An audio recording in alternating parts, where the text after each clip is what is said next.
là, je me suis dit, OK, là, je travaille mes peintures à partir de ce que je vis, je travaille mes dessins à partir de moi, et j'ai eu un petit peu soupé de moi-même. J'ai eu envie de sortir de moi-même et de faire quelque chose qui était autre que moi. Donc, et aussi, en vie parallèle, je suis graphiste et illustratrice.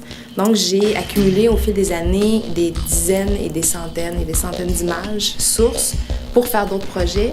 Et en cherchant mes images pour faire mon blog, donc mes photos de famille, tout ça, je suis retombée dans cette banque-là, d'archives et d'images qui ne m'appartenaient pas. Donc, j'ai décidé de partir de ces images-là et de les réactualiser en faisant des collages en peinture.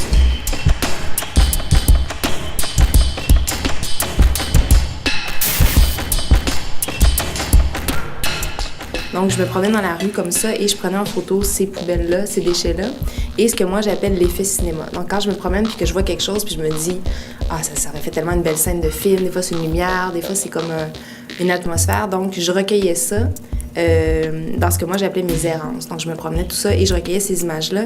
Et à partir de ces images-là, là, je faisais mes tableaux. Donc, c'était toujours à partir d'images que j'avais comme rencontrées. Donc, c'était des trucs que, quand je suis à l'atelier, c'est une espèce d'aller-retour qui se fait entre mes expériences vécues dans la rue, dans l'errance, et après ça, comment je vais dessaisir ça pour le rendre en peinture. Mais après, quand je reviens à l'atelier, je suis toujours dans une espèce d'autofiction. Puis je m'intéresse beaucoup aux auteurs féministes et féminines d'autofiction, donc Martine Delvaux, donc qui vont prendre leur vie comme matière première, mais qui vont quand même la détourner. Et bizarrement, cette expo-là qui s'appelle « Autre que moi » est peut-être plus autobiographique dans une forme d'inconscient que ce que je pensais. Parce que normalement, moi, quand je pars pour faire un tableau, je sais à peu près de quoi il va avoir l'air. Donc, je sais quelles zones je vais flouer, tout ça, quelles zones je vais travailler plus en abstraction, plus en figuration, mais là, j'allais un élément à la fois. Parce que je voulais pas, je suis pas dans une espèce de côté moralisateur, là, qu'on consomme donc bien, puis fait que c'était vraiment d'aller chercher, oui, peut-être une magnification. Il y a toujours une espèce de combat pour moi entre le dessin et la couleur. Donc, entre raconter quelque chose, pour moi, le dessin, ça va être dans l'histoire, ça va être de raconter, de faire figurer, et les contingences de la matière de la peinture, là, je travaille, ça coule, ça se met, puis ça, j'aime ça. Je veux pas non plus me ficher là-dedans.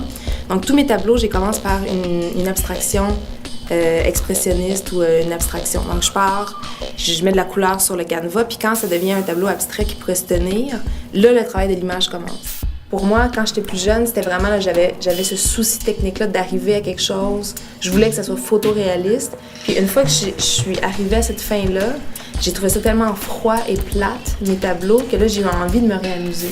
Donc avec la peinture, c'est ce qui est bien, c'est que j'ai ces deux côtés-là. Il y a comme quelque chose dans le ressenti que je peux pas avoir avec la technique, mais bien dessiner me sert aussi, c'est sûr.